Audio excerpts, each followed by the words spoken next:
situation. I think there are so many levels to the story as a team executive and how you deal with it, and are you still going to keep paying the guy, for example, or do you put him on NFI, non-football illness, where he doesn't get paid?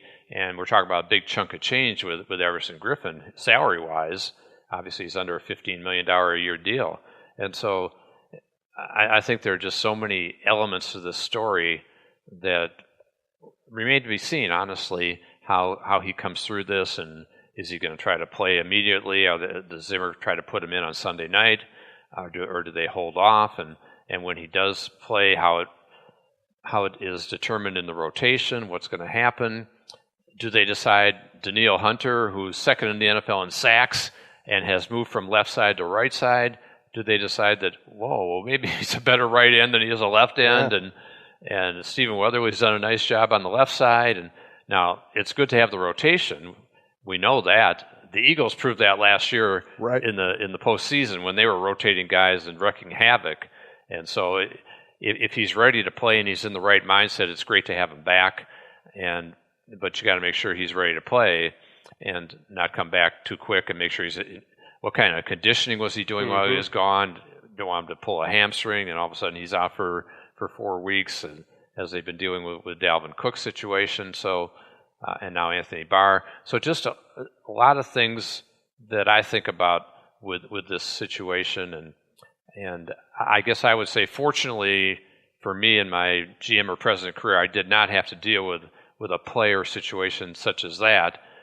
We did have a couple of domestic violence situations that we had to clamp down on, and because I always had a no tolerance policy for that, which should absolutely be the case everywhere. Good for you, by the way. Absolutely. And so those were some situations where we had to suspend a player and fine players and get help also for them with their family counseling and those type of things. But this one is kind of unique, and it. I don't think we've heard the whole story, and we'll see how it ends up playing out. But I hope that he's gotten the help he needs, or that he continues to get the help he needs.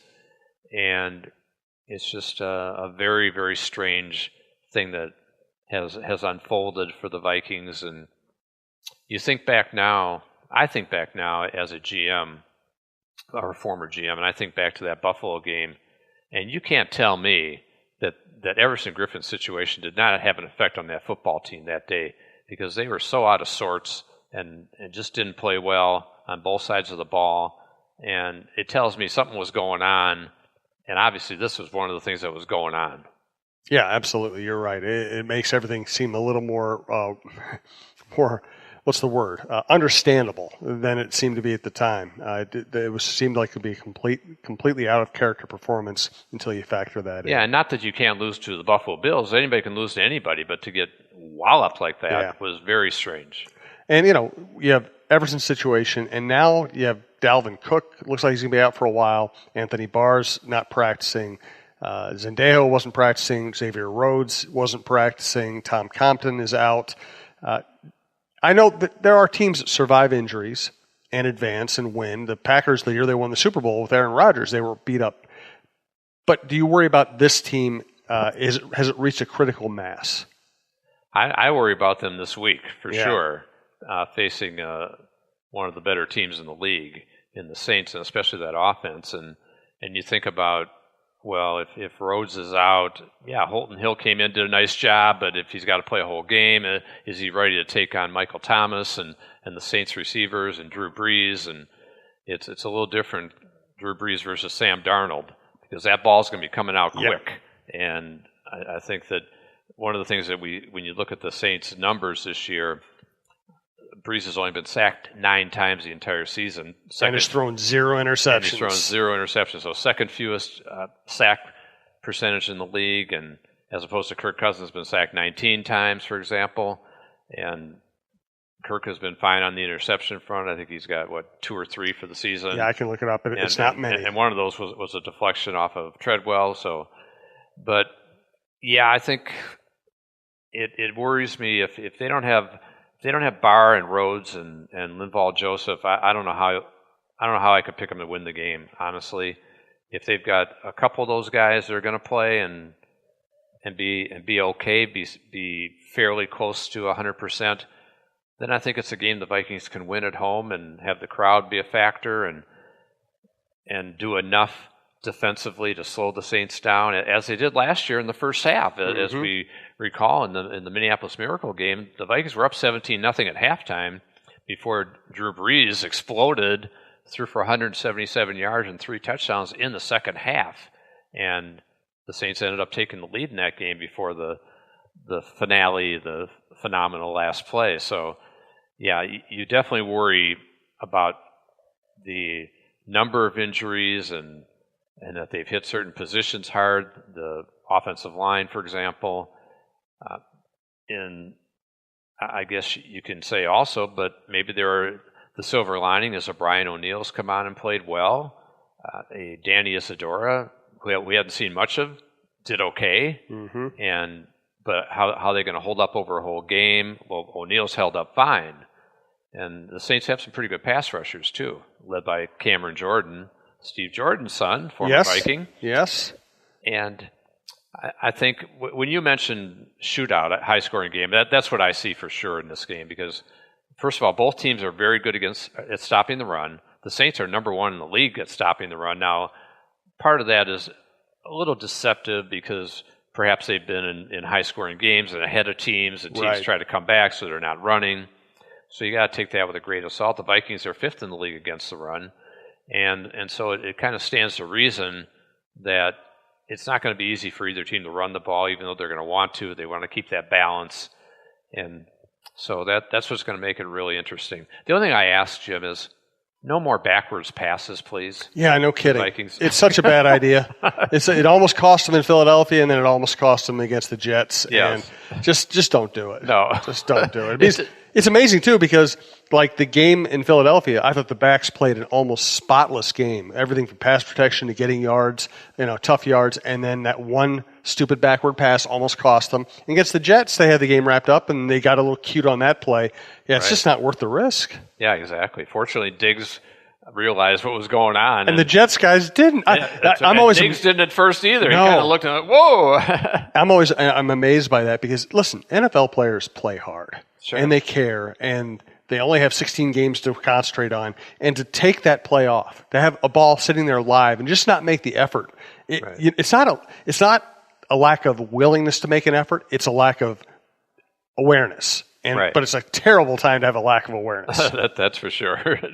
And a little bit of lack of awareness on Kirk Cousins' part, too, by the way, to throw a bullet into the ground. Yeah. And, he's a very smart quarterback, but every once in a while he'll do something a little goofy. Yeah, and he realized that. He owned up to it after the game. And, he did. And knew it. And so, I think this is going to set up really well for Adam Thielen to get that 8th straight 100-yard game because I think it's going to be that type of passing game and shootout type game, and so I don't have any worries about him getting to that 8th 100-yard game this weekend. And I'm kind of running out of things to say about Adam Thielen. I've tried to be creative and do different kinds of stories and columns on him.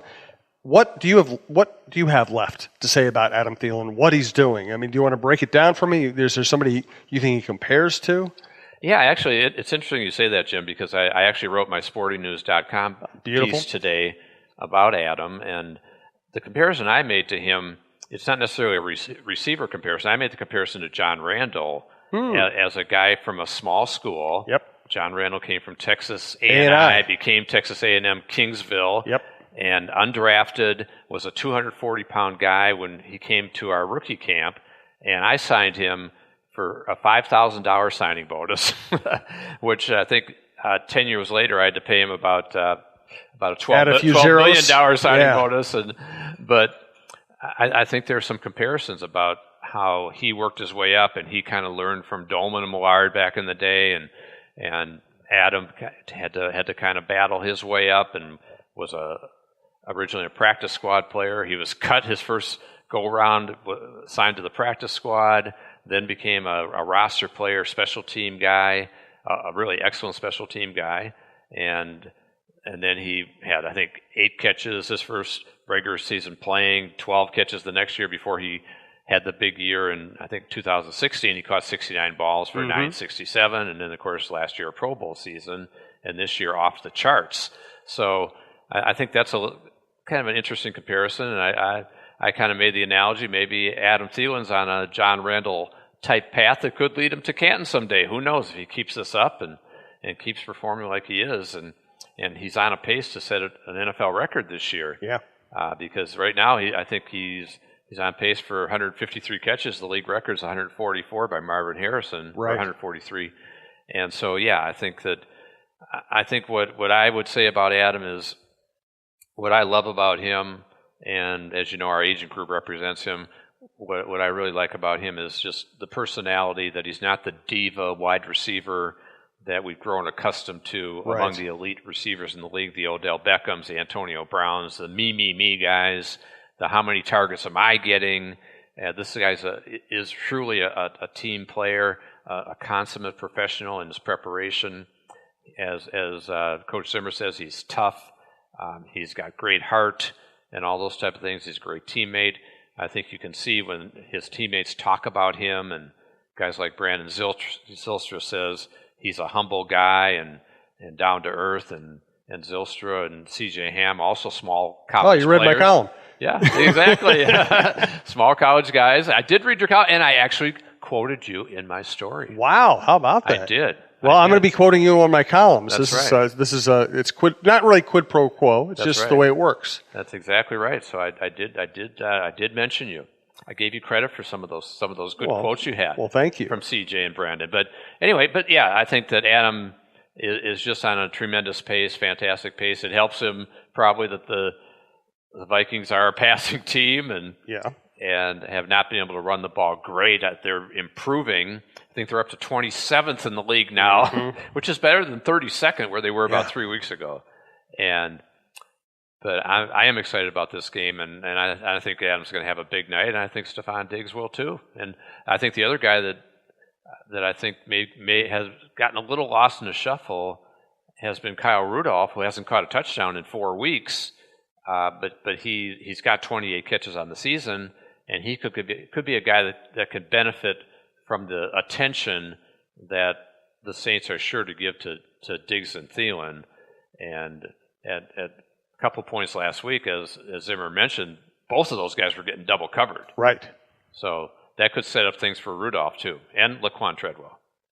It's interesting. John Randall, I came up here to cover the Vikings in 1990 from Dallas, and at your first, and I remember talking to Jerry Reichow and Frank Gilliam about, John Randall, and, nobody was making much. He was, as you said, he was 240-pound defensive end. And I remember watching his first practice with you guys, and it was summertime. It was hot. You had a great veteran offensive line.